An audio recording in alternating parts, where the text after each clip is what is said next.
Halo sobat, ketemu lagi di cerita Dr. Darmo. Kali ini kita akan mengulik outlook ekonomi 2021. Tentu dengan kajian teoritis. Biar ilmiah, baiknya kita kaji dulu fenomena berikut ini. Selamat menyaksikan.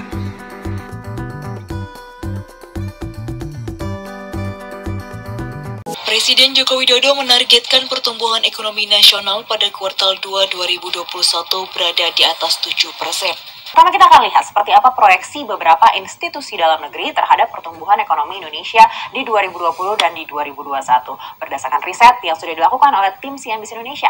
Perekonomian Indonesia berdasarkan besaran PDB atas dasar harga berlaku adalah sebesar 3.969 triliun. Atas dasar harga konstan 2.683 triliun, sehingga kalau kita bandingkan dengan posisi pada triwulan 1 tahun 2020, maka pertumbuhan ekonomi Indonesia pada triwulan 1 tahun 2021 ini masih mengalami kontraksi sebesar 0,74%. Tapi 0,74 ini minus 0,74 ini bukan berarti, kalau menurut saya bukan berarti perbaikan.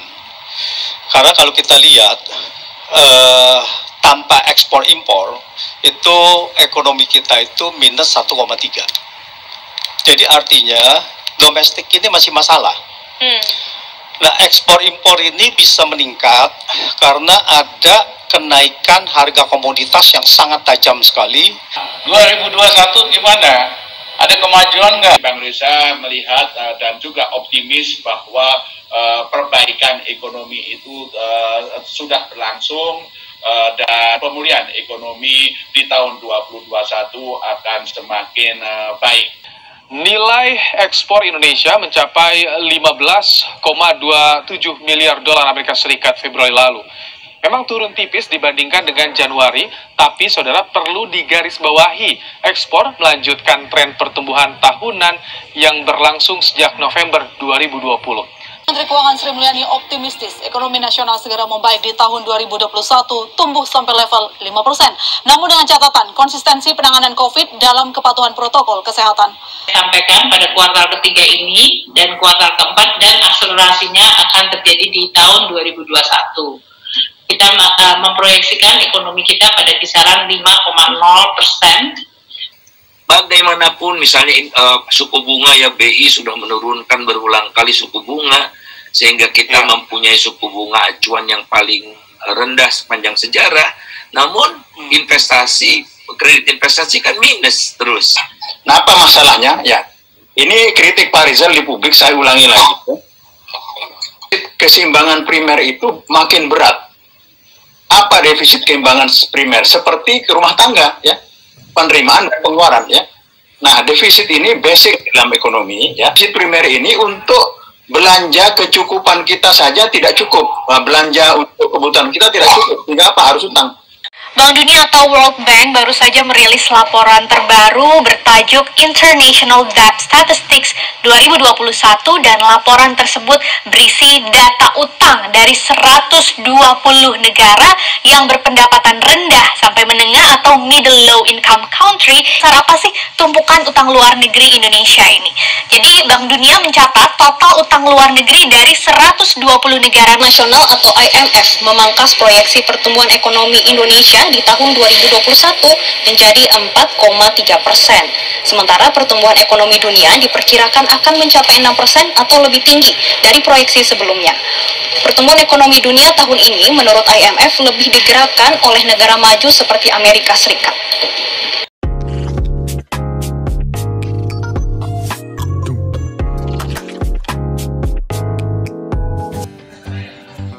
Kerumitan dan kekomplekan outlook ekonomi di atas sebaiknya kita sederhanakan saja.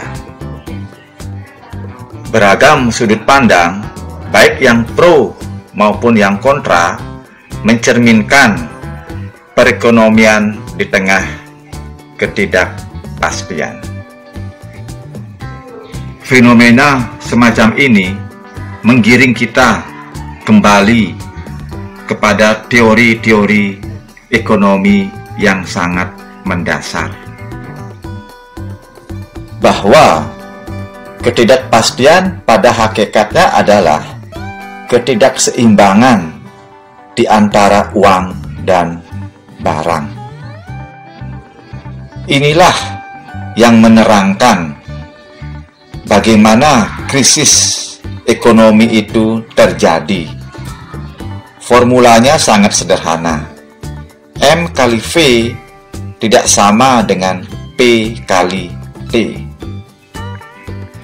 Pendeknya, M kali V mewakili pasar uang dan P kali T mencerminkan pasar barang.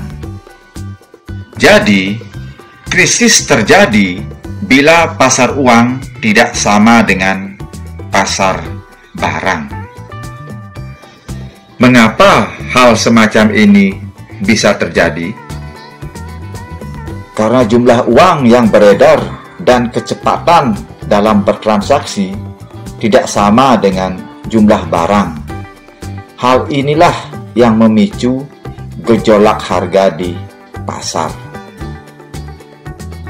Dengan kata lain, nilai uang berbanding terbalik dengan nilai barang.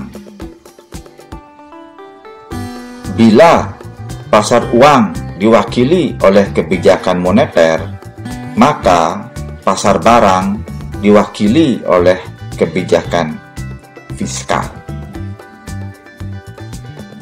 Apa arti semua ini? Artinya, apapun kondisi ekonomi, pendapatan masyarakat harus meningkat. Bila tidak, berarti ada sesuatu yang tidak sinkron di dalam kebijakan yang diambil.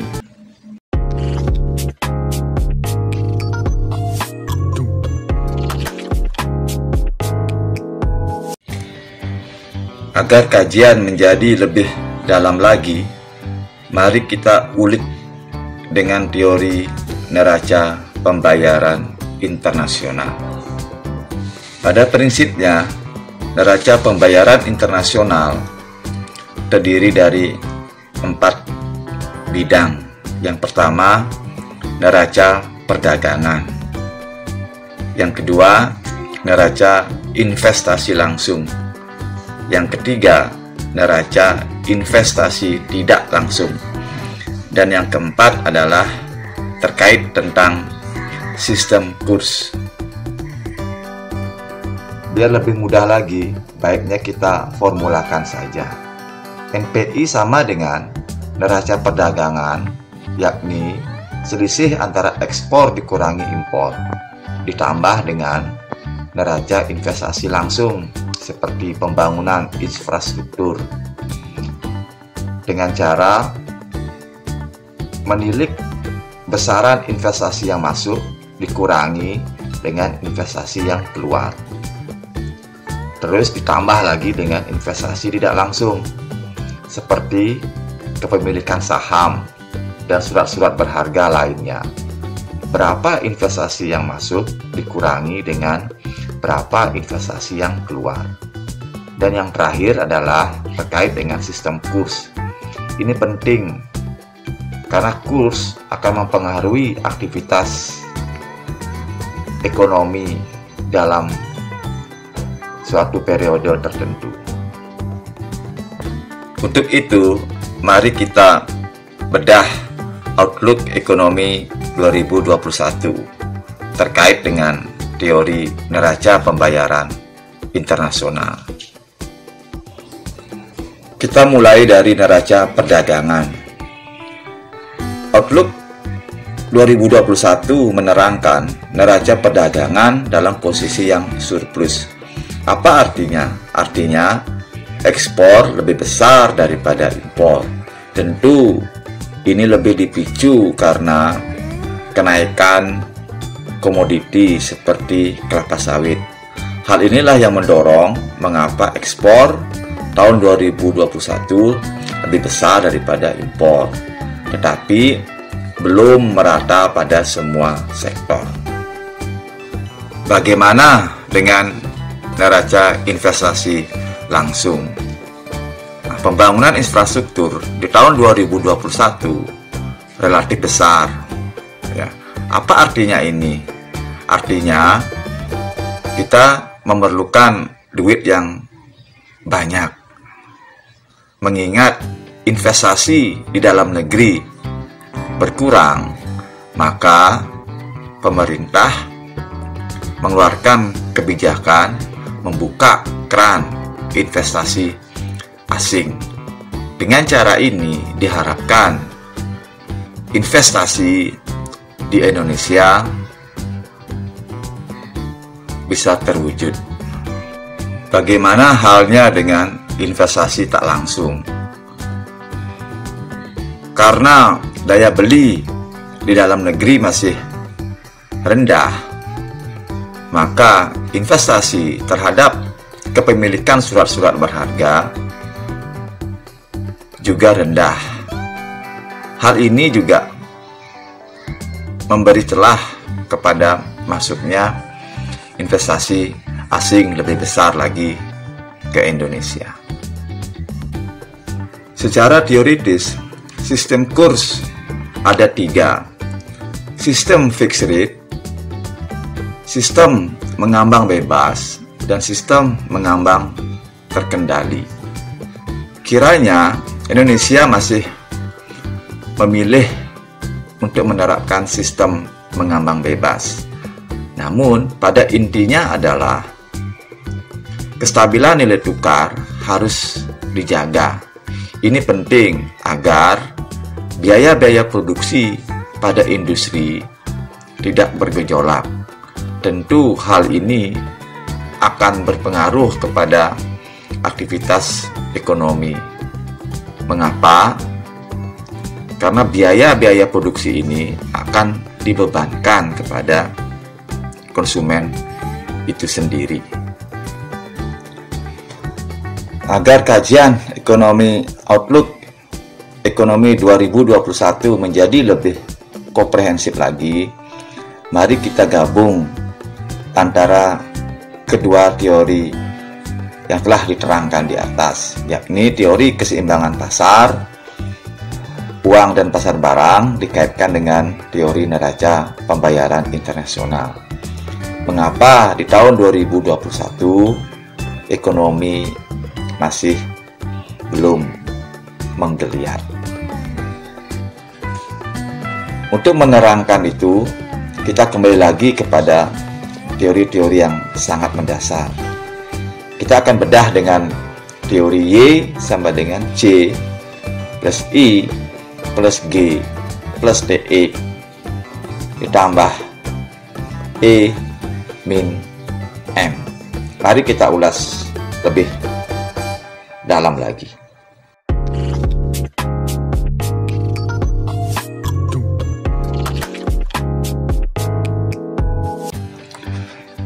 Karena pendapatan di tengah ketidakpastian habis untuk konsumsi, bahkan cenderung berhutang, kiranya investasi yang berasal dari dalam negeri sulit untuk dihandalkan. Hal inilah yang menerangkan secara teori mengapa pemerintah sangat memerlukan investasi asing. Efek dari menurunnya pendapatan adalah penghasilan pajak juga menurun, dan pemerintah rada sulit dalam membiayai gerak ekonomi. Hal ini pula yang menjelaskan mengapa pemerintah berhutang. Mudah-mudahan ekspor yang meningkat adalah indikasi dari pemulihan ekonomi secara menyeluruh. Bila tidak, kiranya memompa daya beli masyarakat yang paling bawah menjadi skala prioritas. Artinya, memaksimalkan sumber pendapatan dari dalam negeri dengan cara mengurangi pembangunan infrastruktur. Tentu hal ini memerlukan political will dan transparansi di dalam pengelolaannya, sehingga ketidakpastian tidak menjadi ketidakpercayaan terhadap kebijakan yang digelontorkan oleh pemerintah. Ini penting karena perekonomian memerlukan keadaan dan situasi yang relatif stabil di tengah ketidakpastian. Itulah sobat, cerita hari ini. Mudah-mudahan outlook ekonomi 2021 menjadi pijakan di dalam menggerakkan roda ekonomi ke arah yang lebih baik lagi. Dan kita ketemu di cerita selanjutnya. Terima kasih.